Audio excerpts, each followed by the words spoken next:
देखिए ये हमारा क्वेश्चन 13 है, find equation of line passing through the point 2 and cutting off intercept on the axis whose sum is 9। तो ये क्या बोला है कि मान लीजिए ये कोई एक्स एक्सिस है और ये कोई वाई एक्सिस है। इसने बोला कि एक कोई भी लाइन पास हो रही है, ये लाइन पास हो रही है थ्रू द पॉइंट, इसका जो पासिंग पॉइंट है वो 2 है, ठीक है ना। पासिंग पॉइंट क्या होता है, एक्स वाई होता है ना, तो ये हमारा पासिंग पॉइंट है। इसने बोला कि हुज सम इंटरसेप्ट आ रहा है, तो सबसे पहले तो हमें ये फॉर्मूला पता होना चाहिए कि हमारा जो इंटरसेप्ट का जो फॉर्मूला होता है वो क्या होता है। इंटरसेप्ट का फॉर्मूला होता है हमारा इक्वल टू होता है x upon a plus y upon b equal to 1 होता है ना। अब ये जो x इंटरसेप्ट कर रहा है, ये मैंने बताया था आपको, ये होता है हमारा a होता है, और ये क्या होता है, b होता है। तो ये क्या है हमारा, तो हम यहाँ लिख सकते हैं where a equal to x intercept और b equal to y intercept, ठीक है। अब ये हमारा हो गया। इसमें सिर्फ क्या बोला कि उसके बाद इसमें क्या, पहले वाले में जो 12वां क्वेश्चन था उसमें क्या दिया था, उसमें 12 क्वेश्चन में ये दिया था कि a जो है b के बराबर है, लेकिन इसमें ये नहीं दिया। इसमें बोला हु सम इज 9, मतलब a और प्लस b का जो सम है वो 9 आ रहा है, ठीक है। अब अगर हमें अब हम इसमें a के अगर a और b अलग रखेंगे तो फिर आंसर कैसे निकलेगा, नहीं निकल पाएगा। तो हम क्या करते हैं, a की ही मतलब b की वैल्यू निकाल लेते हैं। तो b की वैल्यू हमारी क्या हो जाएगी, ये 9 है इधर और ये इधर चल जाएगा, तो ये 9 माइनस a आ जाएगा। अब क्या करेंगे हम, पुटिंग इसकी जो वैल्यू है हम इसको इसी में रख देंगे। तो पुटिंग ये हम मान लेते हैं इक्वेशन हमारी 1 है ना। तो putting value b equal to 9 minus a in equation 1, तो अब क्या हो जाएगी हमारी x अपॉन a की जगह तो a ही रखेंगे क्योंकि a ही है, और b की जगह हमने क्या निकाला है 9 माइनस a, तो ये लिख देंगे b माइनस 9 माइनस a, ये हो जाएगी इक्वल टू 1 हो जाएगा। अब हमें क्या करना पड़ेगा, इसका एलसीएम लेना पड़ेगा। जब आप इसका एलसीएम लोगे तो क्या आएगा यहाँ पर, ये दोनों ही आ जाएंगे, a एंड 9 माइनस a आ जाएगा, इससे ही कैंसिल हो जाएगा। यहाँ पर आ जाएगा x 9 माइनस a आ जाएगा ना, यहाँ पर ये आ जाएगा। और y, अच्छा इसमें x और y की वैल्यू भी रख देते हैं, ये क्रॉसिंग पॉइंट भी तो दे ही रखा है। तो x की वैल्यू है हमारी 2 और y की वैल्यू भी 2 है, तो x की जगह पे 2 रख दो, 2 आ गया प्लस, और इसको इससे ये कैंसिल हो जाएगा और यहाँ पर आ जाएगा a, तो ये आ जाएगा हमारा a और y की वैल्यू 2 है, तो यहाँ क्या आ जाएगा हमारा 2a आ जाएगा इक्वल टू 1 हो जाएगा। अब इसे आप क्या करो, क्रॉस मल्टीप्लाई कर दो। पहले तो इसको कर देते हैं ना, 9 2 ज़ा 18 माइनस 2a प्लस 2a हो जाएगा ना। और इसको इससे तो मतलब मल्टीप्लाई कर क्रॉस, तो क्या आ जाएगा 9a, इसको खोलेंगे ना 9a minus a square, a को इससे करोगे तो a स्क्वायर आ जाएगा, ये आ गया हमारा। अब हमें क्या करेंगे, ये 2a से ये 2a कट जाएगा, माइनस प्लस है ये कट गया हमारा। तो अब हमारा क्या आ गया यहाँ पर, अब हमें a स्क्वायर को आगे रखना है ना, हम ऐसे ही रखते हैं एक्स स्क्वायर प्लस, ऐसे तो करते हैं जो आप स्प्लिट वाले करते हो। तो इसको हमें प्लस में लाना, हम इधर ले आते हैं, तो a स्क्वायर प्लस का हो जाएगा माइनस 9a हो जाएगा, और ये हो जाएगा हमारा इसको इधर ले जाओगे तो ये तो माइनस 18 हो जाएगा ना। तो यहाँ पर आ जाएगा हमारा नहीं इसको इधर लाए हो तो ये तो प्लस का ही रहेगा ना, हम तो इन दोनों को इधर लाए ना, तो ये a स्क्वायर हो गया, ये माइनस हो गया, ये तो यही है, तो प्लस 18 ही रहेगा इक्वल टू 0 आ गया। ये हमारी इक्वेशन बन गई। अब हम क्या करेंगे, इसको स्प्लिट कर सकते हैं, है ना। ये a स्क्वायर वाला है, x स्क्वायर वाला को स्प्लिट कर देते हैं, तो 18a स्क्वायर है, इसको इसके फैक्टर बना लो तो क्या आ जाएगा 2 9 जा 18, 3 3 जा 9 और 3 1 जा 3, तो 3 3 जा 3 2 जा 6 6 18, 6 और 3 9 हो जाएगा ना। अगर हम ये 3 2 जा 6 कर दें और 6 और प्लस 3 तो 9 हो जाएगा ना, और मल्टीप्लाई करेंगे तो 18 आएगा, सही है। ये तो इस टाइप के क्वेश्चन तो आपको करने आते ही होंगे, तो आपने पहले भी करे। तो हम क्या करेंगे, माइनस का साइन आना है तो बड़े में भी माइनस लगाना पड़ेगा, लेकिन दोनों को 9a आना चाहिए, तो दोनों को प्लस करना पड़ेगा, तो माइनस माइनस प्लस हो जाएगा, 3a प्लस 18 हो जाएगा ना इक्वल टू 0। हम इसमें a कॉमन लेंगे तो क्या आएगा यहाँ पर हमारा ये आ जाएगा हमारा a-6 हो जाएगा। यहाँ पर -3 कॉमन ले लो तो यहाँ आ जाएगा a-6 आ जाएगा इक्वल टू 0। तो हमारी दो इक्वेशन बन गई, एक a-6 बन गई, एक a-3 बन गई।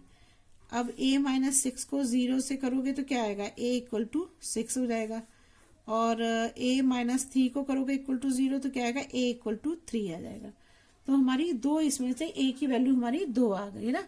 अब हमें निकालनी है ये, जब ये हमारी a की वैल्यू आ गई 3 और 6, तो अब हम क्या करेंगे, अब हम इस वाले में जो हमने ये वाली इक्वेशन थी हमारी, जो हमारी ये इक्वेशन बनाई थी ना हमने, ये वाली, ये 1 इक्वेशन, इस पे हम इसकी वैल्यू रख देंगे तो हमारा आंसर आ जाएगा। तो हमारा जब हम, अब हमारे पास दो वैल्यू है ना, दोनों को रखना पड़ेगा। तो हम क्या करते हैं, यहाँ लाइन खींच देते हैं और यहाँ पे क्या कर लेते हैं, व्हेन a इक्वल टू 3 ले रहे हैं, ठीक है, और दूसरा ले रहे हैं व्हेन a इक्वल टू 6 लेते हैं, ठीक है।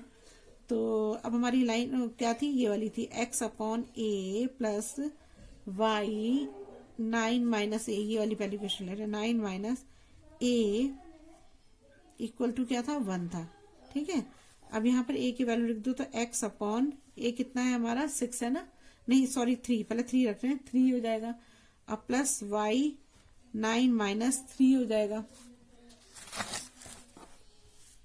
ठीक है। ये बना यही वाला, ये जो फर्स्ट इक्वेशन थी उसी को यहाँ लिख दिया है, और इसमें a इक्वल टू 3, दो इक्वेशन दो निकाले ना हमने, a की वैल्यू, एक में 3 रख दिया, एक में 6 रख दिया मैंने, तो y a minus c, a की जगह मैंने 3 लिख दिया बस, और कुछ नहीं करा। तो क्या हो जाएगा, x upon 3 plus y upon 6 equal to हो जाएगा 1। अब हम इसको क्या करेंगे, इसका एलसीएम ले लेंगे, तो क्या आएगा एलसीएम, 6 आ जाएगा यहाँ पर, तो 3 2 जा 6, तो 2x plus Y equal to 1 हो जाएगा। सो क्रॉस मल्टीप्लाई कर दो तो यहाँ क्या आएगा, 2x प्लस वाई, और ये ऊपर चल जाएगा तो इक्वल टू 6 हो जाएगा। और इसको ऐसे लिखना है तो आप इसको ऐसे लिख सकते हो, 2x plus y minus 6 equal to 0। ये तो हमारी ये हो गई इक्वल 3। अब a इक्वल टू 6 लेंगे तब फिर दोबारा से फॉर्मूला लिखते, इक्वेशन लिखते हैं a वाली 1 वाली, तो ये हो गई 9 माइनस a इक्वल टू 1। अब x की वैल्यू हमारी a की वैल्यू हमने 6 लेनी है ना, तो x upon 6 plus y upon 9 minus 6 equal to 1। तो यहाँ क्या हो जाएगा, x upon 6 plus y upon 3 equal to 1 हो जाएगा। 6 हमने एलसीएम लिया तो यहाँ आ जाएगा x प्लस 3 जा 6, 2y हो जाएगा इक्वल टू 1। क्रॉस मल्टीप्लाई करोगे तो क्या आएगा, x plus 2y equal to 6 हो जाएगा। तो x plus 2y minus 6 equal to हो जाएगी 0। तो ये दो इक्वेशन बन गई हमारी। तो बस यही दो तो रिक्वायर्ड इक्वेशन थी तुम्हारी। तो हमारा ये वाली और ये वाली लिख देना, ये रिक्वायर्ड इक्वेशन हो गई। इक्वेशन ऑफ लाइन, ठीक है सही रिक्वायर्ड, बस यही हो गया क्वेश्चन 13। समझ आ गया आपको?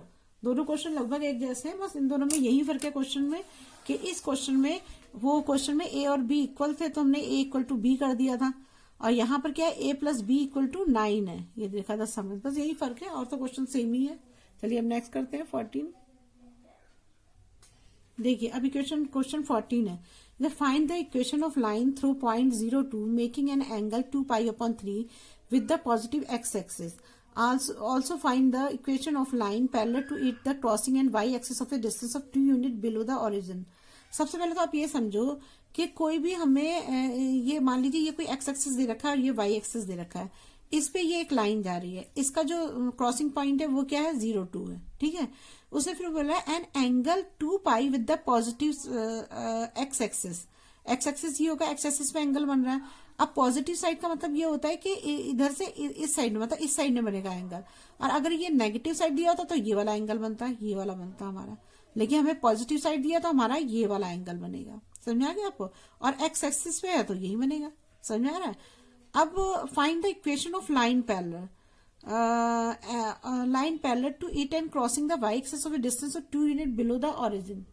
तो सबसे पहले तो हम क्या करते हैं कि इसने ये बोला कि ये जो यहां से यहां तक की जो ये डिस्टेंस जो है इसका 2 है, मतलब वाई एक्सिस पे वो 2 चल रहा है, तो एक्स एक्सिस कितना होगा 0 होगा, 0 2 हो जाएगा, है ना। तो ये हो गया हमारा। तो अब हम क्या करेंगे, इसे मान लीजिए हम ले लेते हैं, ये लेते हैं हम ए ले लेते हैं, इसको हम बी ले लेते हैं ना, ठीक है। और ये पॉइंट हम ले लेते हैं पी, ये जो जहां पे ये मिल रहा है ये पी पॉइंट हो गया ना, यहाँ लिख देती हूँ पी पॉइंट, ये है हमारा पी पॉइंट है। और जहां ये ओरिजिन है उसे ओ से शो करते हैं, ओ से लिख दो, लिख देते हैं। तो अब हम क्या लिखेंगे, हमारा ए बी का जो पासिंग पॉइंट है वो क्या है, A B line passing point 0 और क्या लिख दिया यार, A B, let AB be the line passing through P 0 2 है, ठीक है। अब जो हमारा एंगल बन रहा है वो पॉजिटिव साइड में बन रहा है, 2y x axis, 2 pi upon 3 है। तो हमारे पास m तो नहीं दे रखा, लेकिन हमें एंगल दे रखा, तो हम इससे tan थीटा करके इसको निकाल लेंगे। तो हमें स्लोप ऑफ लाइन तो एक तरह से हम निकाल ही सकते हैं ना। Slope of line A B जो है हमारा क्या है, tan थीटा है ना, और tan थीटा कितना दे रखा है हमको, 2 पाई अपॉन 3 दे रखा है, ठीक है। 2 पाई अपॉन 3 का मतलब ये होता है 2 इंटू 180, तो 3 से करेंगे तो क्या आएगा, देखिए 2 पाई अपॉन 3 है तो 2 इंटू 180/3 हो जाएगा। तो यहाँ पे क्या आ जाएगा हमारा, इक्वल टू 10 120 डिग्री आ गया। अब इसको कैसे लिखे, 120 का तो हमें नहीं पता है, तो हम क्या करते हैं इसको 10 180 माइनस 60 डिग्री कर देते हैं। अब ये 10 माइनस 60 डिग्री हमें ये पता है कि 10, ये इससे लिख देती हूँ दूसरे पेन से, 10 180 माइनस थीटा जो है वो होता है -10 थीटा के बराबर होता है ना। ये हमने पहले करे हुए हैं सारा, ये तो हमें याद ही होना चाहिए। तो अब ये यहाँ पर क्या आ जाएगा हमारा -10 और थीटा की जगह क्या आएगा 60 डिग्री, तो ये आ जाएगा हमारा 60 डिग्री। और 60 डिग्री इसके बराबर होता है -√3 के बराबर होता है। ये भी लिख देती हूँ मैं, 10 60 डिग्री इक्वल टू √3 के बराबर होता है ना। तो ये हमें लाना होना चाहिए। अब देखिए इसने जो, अब हमने ये तो निकाल लिया इसको, स्लोप तो इसका निकाल। अब हमें इसके आगे क्या करना है, इसने बोला कि also the find of a line parallel, ये तो बाद में, पहले हमें इसकी इक्वेशन बनानी, फाइंड द इक्वेशन लाइन 0 2 जिससे ये जा रहा है ना, इसको हमें इस पॉइंट पे हमें बनाना है एक वो इक्वेशन बनानी है। तो देखो उसको कैसे बनाएंगे, उसको बनाने का तरीका ये है कि हम वही वाला फॉर्मूला लिख लेते हैं। क्या फॉर्मूला है हमारा, y minus y1 equal to m x minus x1, ठीक है। m तो हमने ये निकाल दिया, m है ये तो, और जो x y है, x है हमारा 0 और y है हमारा 2 है ना, 2 है। तो अब हम इसको निकाल लेते हैं। और स्लोप कितना है, स्लोप हमने ये √3 निकाला है, -√3 ये हो जाएगा हमारा, ठीक है। अब देखिए इसको करते हैं, अब यहाँ हो जाएगा y है हमारा, ये फॉर्मूला है हमारा ना, y माइनस y1 की जगह क्या आ जाएगा 2 और इक्वल टू m कितना है -√3 है, और x कितना है हमारा x ही रहेगा, x1 क्या है 0 है हमारा। तो क्या आ जाएगा यहाँ पर y minus 2 equal to -√3x, ये बचेगा 0 का तो 0 ही आ जाएगा ना, तो ये हो जाएगा। तो हमारा क्या आंसर आ जाएगा, y √3 को, x को इधर ले जाते हैं, y प्लस √3x और ये इधर ही है -2 इक्वल टू 0 हो जाएगा। x को आगे ले आते हैं, x plus y -2 equal to 0। तो ये है हमारी hence equation of line AB is √3x plus y -2 equal to 0। देखिए ये जो है ना, मैंने 1 2 करके इस पॉइंट पे ये 0 2 आया ना, जो इसने 2 0 2 दे रखे हैं, तो ये एक पॉइंट तो हमारा यहाँ पे ये 0, ये x1 हो जाएगा, ये हमारा y1 हो जाएगा ना। तो हमने जो है, और हमने m निकाल लिया, तो हमने इस फॉर्मूले में रख के इसका आंसर निकाल दिया इजीली। लेकिन अब वो दूसरी कंडीशन दे रहा है, अब वो एक कंडीशन ये दे रहा है कि find the equation of line parallel to it, जो ये लाइन गई है इसके पैरेलल एक और लाइन जाए। जैसे मान लीजिए हमारा ये है, हमने ये 1 पे किया था, ये 2 पे किया था, यहां से एक लाइन जा रही थी ये जा रही थी, ये 0 2 थी और ये एंगल था हमारा 2π/3 था, ये एंगल था हमारा।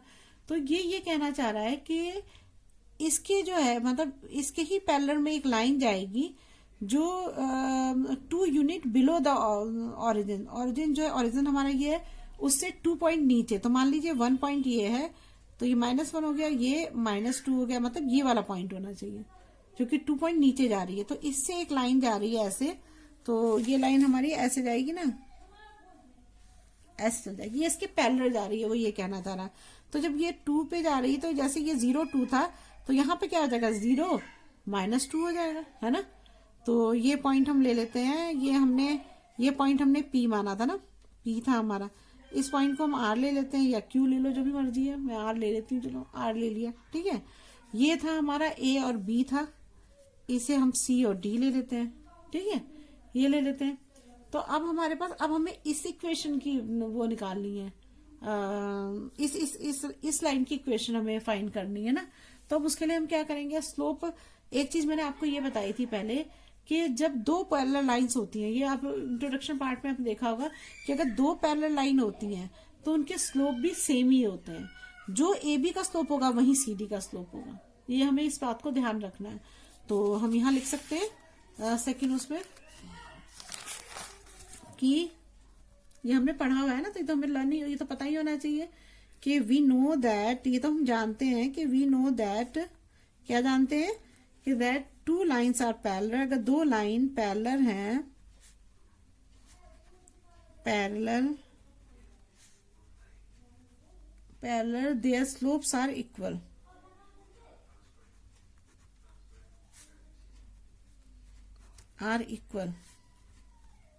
therefore क्या होगा, slope of C D equal to slope of A B, slope of C D जो स्लोप ऑफ ए बी के इक्वल है। तो स्लोप ऑफ सी डी कितना होगा हमारा, ए बी, हमारा स्लोप ऑफ ए बी कितना निकाला था हमने, यहां निकाला था ना, ये लिख देती हैं आप, स्लोप ऑफ ए बी कितना है हमारा, ये m1 मान लो और ये m2 ले लो। तो ये क्या हो जाएगा हमारा, किसके बराबर है, स्लोप ऑफ ये जो ये हो जाएगा हम -√3 होगा ना। तो ये दोनों चीज हो गई। अब हम उसी फॉर्मूले में इसको रख देते हैं जो हमने पहले फॉर्मूला यूज किया है, कौन सा, यही वाला फॉर्मूला, ये y - y1। तो ये वाला फॉर्मूला रखोगे तो क्या है, y - y1 equal to mx - x1 हो जाएगा ना। तो इसमें x1 ये हमारा x1 हो गया और ये क्या हो गया हमारा y1 हो गया ना।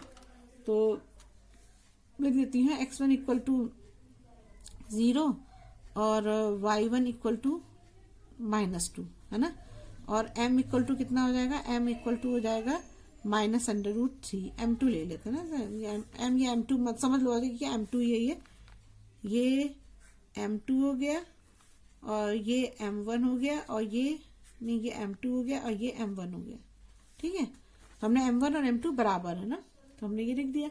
अब हम इसके फॉर्मूले देते हैं तो क्या आएगा यहाँ y, तो y रहेगा, y1 कितना है हमारा -2 है, तो ये हो जाएगा -2 इक्वल टू m कितना हो जाएगा -√3 हो जाएगा। यहाँ x ऐसे ही रहेगा और -x1 है 0 है, तो यहाँ पर क्या आ जाएगा हमारा y माइनस प्लस हो जाएगा 2 हो जाएगा इक्वल टू हो जाएगा हमारा -√3x, 0 का कुछ भी नहीं होगा। तो जब हम इसको इधर ले जाएंगे तो क्या आएगा यहाँ पर √3x + y + 2 इक्वल टू 0। तो ये हमारी जो पैरेलल लाइन की इक्वेशन थी वो ये हो जाएगी। तो यहाँ लिख देंगे hence equation of line C D equal to √3x + y + 2 equal to 0। तो ये हमने पैरेलल लाइन की इक्वेशन निकाल दी, है ना, इजी क्वेश्चन। बस थोड़ा सा समझना पड़ता है क्वेश्चन को। सबसे पहले तो बात है कि आप डायग्राम बनाओ हर चीज का। जैसे इसने इस क्वेश्चन में बोला था कि कोई एक x एक्सिस एक y एक्सिस है, उस पे एक 0 पॉइंट पर, तो ये 1 हो गया, ये 2 हो गया, तो 0 और x एक्सिस 0 ही है क्योंकि आगे नहीं बढ़ा। तो 0 2 पे जो है यहाँ पर जो है पॉइंट पे जो ये पास हो रहा है, यहाँ पे जो है ये 0 2 पॉइंट है ना। और इसका जो एंगल है वो पॉजिटिव साइड बन रहा है, तो इधर बनेगा इसका मतलब, तो 2π/3 पॉजिटिव साइड हो गया। अब इससे हमने इसके जो इक्वेशन बना ली, पहले m निकाला, फिर m निकाल के हमने क्या करा, फिर हमने उससे जो है इसका इक्वेशन में रख के इसकी इक्वेशन बना ली, एक इक्वेशन बन गई। फिर इस लाइन के पैरेलल उसने कहा ये दूसरी लाइन है लेकिन एक्स एक्सिस से बिलो है -2 पर, तो हमने इसे -2 पे से बिलो करके इसे ये बना लिया, तो ये 0 -2 ये दूसरी लाइन खींच गई पैरेलल। ठीक है, अभी दूसरी लाइन पैरेलल हो गई, तो बस हमें क्या करना पड़ेगा, अब हमें पता है कि जब कोई भी दो पैरेलल लाइन होती है ऐसे, मान लो कोई भी लाइन है, ये हमने पहले भी पढ़ा हुआ है, कोई दो लाइन होती है तो ये वाला एंगल इस वाले एंगल के इक्वल होता है, ये हमने पहले भी पढ़ा हुआ है। तो जब ये एंगल इसके इक्वल होता है तो इसमें क्या है, तो इसका मतलब स्लोप भी दोनों के इक्वल होंगे। मैंने बताया था जब थीटा इक्वल होता है तो एंगल भी उसके स्लोप भी इक्वल ही होते हैं। तो अगर इसका -√3 है तो इसका भी -√3 होगा। बस उसके बाद क्या है, फिर आपके पास ये तो था ही 0 to x1 y1 तो है ही, तो बस आप इस फॉर्मूले में रख के इसको निकाल दो, ये दूसरी इक्वेशन भी बाहर निकल गई। ठीक है ना। अब नेक्स्ट क्वेश्चन करते हैं। अब देखिए क्वेश्चन 15 दे रखा है हमें, the perpendicular from the origin of to a line meets at the point -2 9, find the equation of line. तो मान लीजिए हमारा ये y एक्सिस है, ये हमारा x एक्सिस है ना, तो ये 1 हो गया, ये 2 हो गया, ये 3 है, ये 4 है, यहाँ पे हो गया हमारा 1 2 3 4, ये मान लीजिए 9 है ना, बहुत ऊपर ले जाएंगे तो बस समझ लीजिए पूरा 9 तक गया है, ऐसे करके ना 9 तक चला गया। तो ये बोल रहा है कि और ये कितना चला है, -2 चला है, तो ये -1 हो जाएगा और ये हो जाएगा हमारा -2 आ जाएगा। तो मतलब x एक्सिस पे तो वो -2 चल रहा है तो यहाँ चलेगा, है ना, और प्लस का 9 चल रहा है तो ये ऐसे तो जाएगा, एक पॉइंट ये होगा, एक पॉइंट ये होगा, तो ये जो है ये पॉइंट हमारा ऐसे करके ऐसे ही चला जाएगा, इस तरह से चला गया। फिर ये बोल रहा है कि the perpendicular from the origin, origin से एक परपेंडिकुलर जा रहा है ऐसे करके, है ना, और जो एक पॉइंट पे मीट हो रहा है उस पॉइंट की उसने दे रखा है कि -2 और 9 ना, -2 और 9 दे रखा है, ये दे रखे हैं इसने दो, इसके कोऑर्डिनेट दे रखे हैं -2 9। अब ये परपेंडिकुलर है तो ये 90 डिग्री होगा, ये तो आपको पता है ना। अब इसमें सबसे बड़ी बात क्या है कि जब मैंने आपको बताया था कि मैंने आपको ये नॉर्मल फॉर्म का एक फॉर्मूला बताया था मैंने आपको, इंट्रोडक्शन देखेंगे तो आपको काफी कुछ समझ में आएगा। तो क्या हो जाएगा, ये हो जाएगा हमारा, देखिए अब परपेंडिकुलर लाइन होती है तो हम ये वाला फॉर्मूला यूज करते थे ना, ये वाला फॉर्मूला यूज करते थे, लेकिन इसमें क्या होता था, इसमें अब ये लाइन तो जब ओरिजिन से लाइन परपेंडिकुलर लाइन कोई जाती है तो हम ये वाला फॉर्मूला यूज करते थे, तो इसमें यही कंडीशन। लेकिन इसमें क्या प्रॉब्लम है कि मान लो हम इसमें से जो हमारा ये एक्स वाई ये वाला मान लें, तो ये हमारा 0 0 से अगर एक्स वाई और से निकल रहा है तो ये तो 0 0 हो जाएगा, इसे तो हम मान लेंगे कि मान लो ये हमारा x1 y1 हो गया, ये x2 y2 हो गया, इसे हम मान सकते हैं। लेकिन इसमें क्या प्रॉब्लम है कि ये p भी दिया होता था, इसमें p तो दिया नहीं, तो हम इसे कैसे निकालेंगे, तो इसको नहीं, हम इस वाला ये वाला फॉर्मूला हम यूज नहीं कर सकते हैं। तो अब हमें कौन सा करना पड़ेगा, अब हमें यूज करना पड़ेगा, पहले तो हम लिख लेते हैं कि हमें दिया क्या हुआ है ना। तो हमें अगर हम इसको इस वाली लाइन को ओ इसको ले लें, ये ओरिजिन से निकल रही तो इसे ओ ले लेते हैं और इसको ले लेते हैं हम सी। ठीक है, तो जो हमारी ओसी लाइन है, let line OC be perpendicular to line A B at point कौन कौन से दे रखे हैं, एक -2 और 9 दे रखे हैं ना, -2 और 9 दो पॉइंट दे रखे हैं इसमें। और ओसी जो है वो क्या है, ओसी जो है परपेंडिकुलर टू ए बी पर परपेंडिकुलर है, तो यहां लिख देते हैं कि ओसी परपेंडिकुलर टू ए बी, ये लिख दिया हमने। अब हमें पता है कि जब कोई लाइन दो परपेंडिकुलर होती है तो हमें ये पता है कि हम इस बात को जानते हैं कि इफ टू लाइंस, अगर दो लाइंस परपेंडिकुलर होती हैं, तो of their slopes is equal to -1। अगर आप इसे मान लो कि ये इसका जो स्लोप है ये हमारा है m1, ये हमारा m1 है और ये हमारा m2 है, एक m1 है और ये हमारा m2 है, दो स्लोप हमें पता है m1 और m2 है हमारा स्लोप। तो m1 इंटू m2 क्या होता है हमारा, m1 इंटू m2 जो है हमारा हो जाता है, ये हमने पढ़ा हुआ है m1 इंटू इसका प्रोडक्ट ना, परपेंडिकुलर जो दो स्लोप होते हैं तो m1 इंटू m2 हो गया, इसका product into multiply equal to -1 होता है, ये तो हमने पहले भी करा हुआ है, है ना। तो ये होता है। अब जब हमें ये पता है तो हमारे पास क्या है, एक स्लोप ऑफ, अगर हमारे पास स्लोप ऑफ ए बी हो और स्लोप ऑफ ओ सी हो तो इक्वल टू -1 होगा ना। तो हम यहाँ लिख सकते हैं कि slope of O C equal to slope of A B equal to -1। लेकिन हमारे पास तो स्लोप है ही नहीं, तो पहले तो हमें स्लोप निकालना पड़ेगा ना। तो हम क्या करेंगे, तो स्लोप ऑफ ओ सी निकालते हैं पहले ना।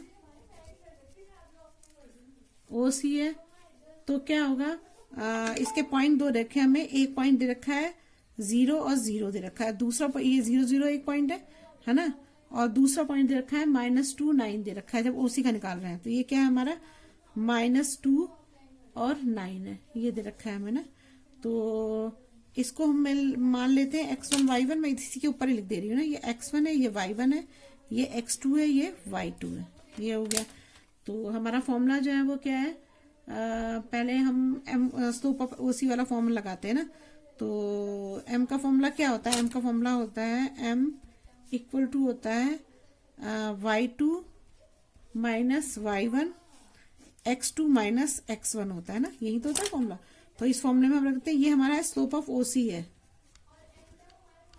तो आप स्लोप ऑफ ओसी आपने m1 लिया ना, तो इसे m1 लिख दो, तब इजी रहेगा समझने। तो m1 क्या हो जाएगा हमारा 9 हो जाएगा, और ये -y1 कितना होगा 0 हो जाएगा, x2 हो जाएगा हमारा -2, और ये हो जाएगा हमारा -0 हो जाएगा। तो यहाँ क्या आ जाएगा हमारा 9/2 आ जाएगा -2। तो जब हम इसको लिखेंगे तो क्या आएगा यहाँ पर -9/2 आ जाएगा। तो m1 हमारा कितना आ गया, -9/2 आ गया। अब m1 आ गया है और -1 भी दे रखा है, तो हम तो 2 खुद निकाल लेंगे ना। अगर हम इसमें से हमें एक चीज, दो चीज पता लगी, तीसरी चीज हम खुद निकाल लेंगे। तो हमारा m1 into m2 equal to -1 है। m1 हमें दे रखा है -9/2 इंटू m2 इक्वल टू -1 है। तो m2 इक्वल टू क्या हो जाएगा, यहाँ हो जाएगा -1 इंटू 2 हो जाएगा, और -9 नीचे आ जाएगा यहाँ पर। तो ये हो जाएगा हमारा -9, इससे ये कट जाएगा, तो यहाँ आ जाएगा 2/9। तो हमारा m2 भी आ गया है ना, m2 भी 2/9 आ गया। अब m2 आ गया तो अब हम इससे भी इक्वेशन बना सकते हैं ना। अब हमारे पास देखो ये भी आ गया 2/9, जो हमारे पास m2 आ गया, ये भी आ गया हमारे पास, और साथ में हमें जो इसका क्रॉसिंग पॉइंट है वो भी दे रखा है -2 9, ये भी हम यूज कर सकते हैं। तो मैं लिख देती हूँ यहाँ पर hence line AB passes through C कितना है -2, ये ना C पॉइंट -2 9 हो गया है ना। और विद स्लोप कितना है हमारा, m2 कितना है, m2 है हमारा कितना है, m2 हमारा 2/9 है। ये दो चीज हमें दे रखी है। अब हम सीधे फॉर्मूले में रख देंगे और आंसर निकाल लेंगे। तो क्या होता है फॉर्मूला इसका फॉर्मूला होता है y minus y1 equal to m x minus x1, ये होता है ना फॉर्मूला। तो हमारा क्या है यहाँ पर y तो ऐसे ही रहेगा, y1 कितना है हमारा नहीं 9 है, तो y माइनस 9 हो जाएगा, m कितना है 2/9 है, और x तो x ही रहेगा, और x1 कितना है हमारा -2, तो ये हो जाएगा -2। तो अभी क्या हो जाएगा हमारा y माइनस 9 इक्वल टू 2 ये x माइनस माइनस प्लस हो जाएगा, तो ये x प्लस 2 हो जाएगा ना, ये हो जाएगा। अब इसे क्रॉस मल्टीप्लाई कर लो आप, जब क्रॉस मल्टीप्लाई करोगे तो क्या आएगा यहाँ पर 9 किससे मल्टीप्लाई हो जाएगी, दोनों से, तो 9y और यहाँ 9 9 जाए 81 हो जाएगा ना, 81 हो जाएगा। यहाँ पे इसको मल्टीप्लाई कर दो अंदर, तो 2x प्लस 2 2 जा 4 हो जाएगा, ठीक है। फिर हम इसको x को यही रख देते हैं, y को धर ले जाते हैं हम ना, तो 2x माइनस 9y हो जाएगा, और 4 तो प्लस का ही है, और इसको धर ले जाएंगे तो क्या आ जाएगा प्लस का 81 हो जाएगा, और इक्वल टू 0 हो जाएगा। तो हमारा यहाँ आ जाएगा 2x माइनस 9y, और 81 पे जुड़ जाएगा तो ये 85 हो जाएगा इक्वल टू 0। तो ये हो गई हमारी hence which is required equation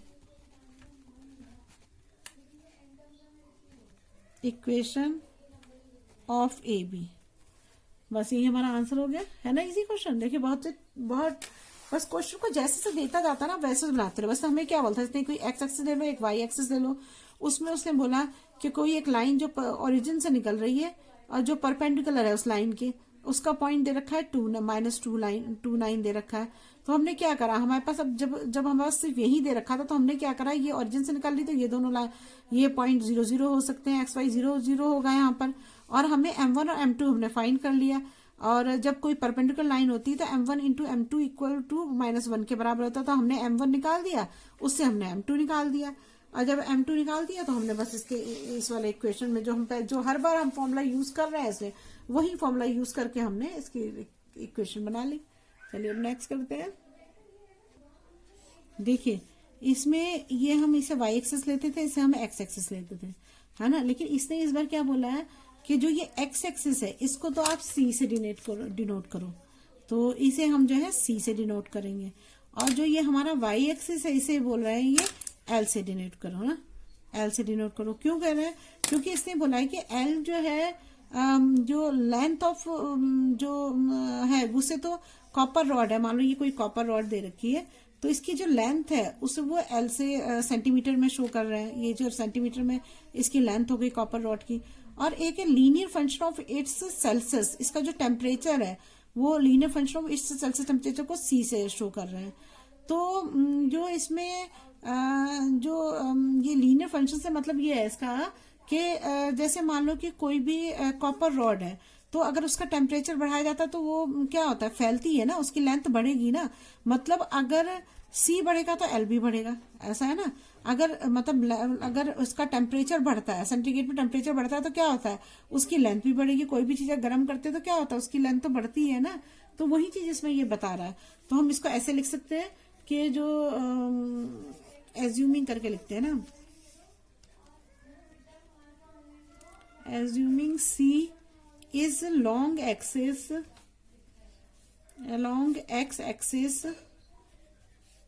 is L, है ना, ये L है। और along y axis में क्या है,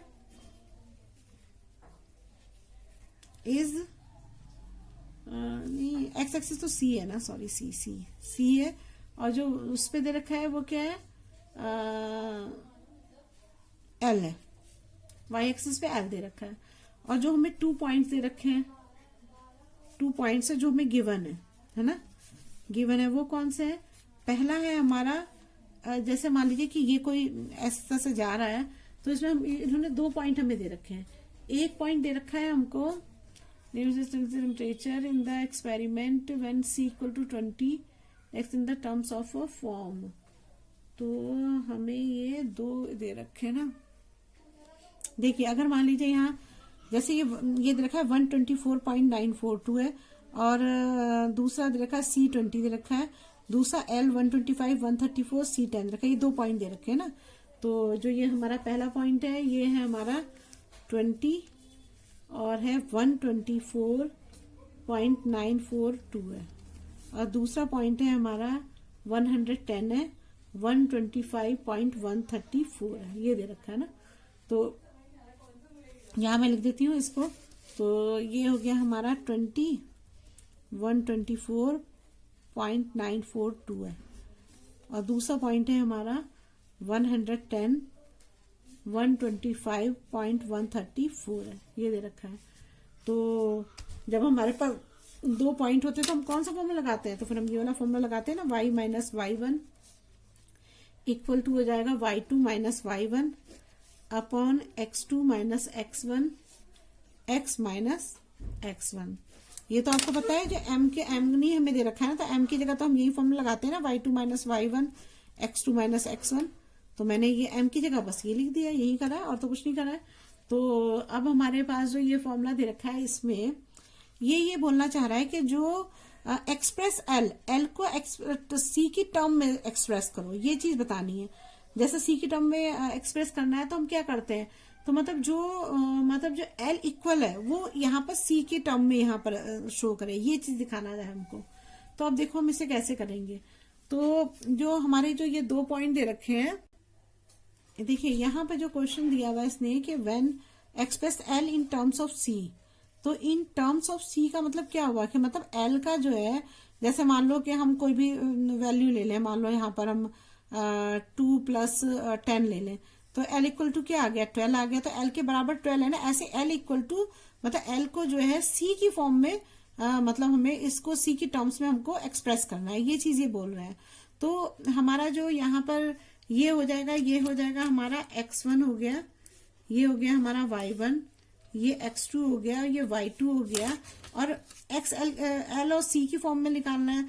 तो L तो हो L और C ले लेंगे, ये हो जाएगा हमारा x L, और ये हो जाएगा हमारा, नहीं L फॉर्म में निकालना है ना, तो ये हो जाएगा हमारा, इसको y ले लो, इसे x ले लो ना, तो ये क्या आ जाएगा हमारा L, क्योंकि L की टर्म में निकाल रहे हैं ना, तो L y L हो गया, और y1 कितना है हमारा 124 है ना, तो ये हो जाएगा 124.942 इक्वल टू y2 कितना है, ये है, तो 125.134 माइनस y1 कितना है 124.942 अपॉन हो जाएगा x2 कितना है हमारा 110 है, और माइनस ये कितना है 20 है। तो और ये हमारा हो जाएगा ये जो है x है हमारा क्या है c है, और x1 कितना है हमारा 20 है, ये हो गया है ना। बिल्कुल सेम सेम से ऐसे ही करा मैंने ना, इस तरह से करा, क्योंकि L को C की फॉर्म में भरा है, इसलिए मैंने x और y की जगह L और C लिख दिया। क्योंकि जब हम पहले करते थे तो जो ये x होता था इसको x ही रहने देते थे, और ये जो y एक्सिस होता था y रहने देते थे। तो अब तो हम क्या कर रहे हैं, x एक्सिस की जगह इसको C लिख रहे हैं, और y एक्सिस की जगह इसे क्या लिख रहे हैं, L लिख रहे हैं, यही तो लिख रहे हैं ना। मतलब पहले जो ये x एक्सिस होता है इसे हम C से शो कर रहे हैं, और जो ये y एक्सिस होता है इसे हम L से शो कर रहे हैं। तो मैंने वही तो किया, y एक्सिस की जगह L रख दिया और x एक्सिस का C लिख दिया, सिर्फ वही तो किया, और तो कुछ भी नहीं किया मैंने। तो अब हम इसको सॉल्व करेंगे तो क्या आएगा, L माइनस 124 पॉइंट क्या हो जाएगा 942, और इसको इससे माइनस करोगे तो इसका आंसर आएगा 0.192, और ये 110 में से 20 करोगे तो आएगा 90, और ये है हमारा C माइनस 20 हो जाएगा। तो L क्या हो जाएगा, L इक्वल टू हो जाएगा 0.92, मैं इसको इधर ले आती हूँ, अपॉन 90 हो जाएगा, और ये हो जाएगा मेरा C माइनस 20, और यहाँ हो जाएगा प्लस 124.942 हो जाएगा। तो ये हमारी क्या बन गई है, L जो है ये C की फॉर्म में आ गया, देखो C की फॉर्म में है, देखो ये C की फॉर्म है। तो बस यही तो हमें चाहिए था, बस यही ये चीज शो करनी थी, हो गया कंप्लीट। फिर से मैं एक बार समझा देती हूँ आपको शॉर्ट में। देखिए इसने क्या बोला है कि ये हमारा x एक्सिस होता था, इसने बोला ये x एक्सिस जगह पे ये इसे C लो, और जो ये y एक्सिस है इसकी जगह पे इसे L लो, ठीक है। तो ये हमारा L और C हो गया। तो अब इन्होंने बोला कि जो हमारा ये कोई भी एक कॉपर रॉड है, तो जब हम उसको टेम्परेचर इसकी बढ़ाते हैं, मतलब अगर उसकी लेंथ, टेम्परेचर बढ़ेगा तो उसकी लेंथ भी बढ़ेगी, है ना। अगर टेम्परेचर बढ़ रहा है तो उसकी लेंथ भी बढ़ रही है। कोई भी चीज गर्म करते तो वो फैलती है ना, तो ये चीज बोल रहा है। उसने बोला कि जो हमारा जो ये L है, इसने 2 पॉइंट इसके दे रखे हैं, और उसने बोला कि जो L है उसको C की फॉर्म में एक्सप्रेस करो। तो मैंने क्या करा, ये x1 y1 हो गया, x2 y2 मैंने ले लिया। अब मैंने ये x1 y2 और ये x1 y1 x2 y2 ले लिया, और ये L और C, x और y की जो x एक्सिस की जगह पे C है और y एक्सिस की जगह पे L है, तो मैंने ये y और x की जगह ये L ले लिया, इसकी जगह C ले लिया, क्योंकि हमने x नहीं ले रहे हैं, ना y ले रहे हैं, LC ले रहे तो LC ले लिया। और हमने इसको जो है मैंने इसको इसमें रख दिया, रख के मैंने ये हमारा आंसर आ गया। तो L जो है ये C की फॉर्म में आ गया, यही तो उसने करने को कहा था। अगर आपको मेरी वीडियो अच्छी लगी तो प्लीज लाइक और सब्सक्राइब करिएगा और शेयर करिएगा। अगर कोई प्रॉब्लम हो तो कमेंट बॉक्स में कमेंट करिएगा। Thank you.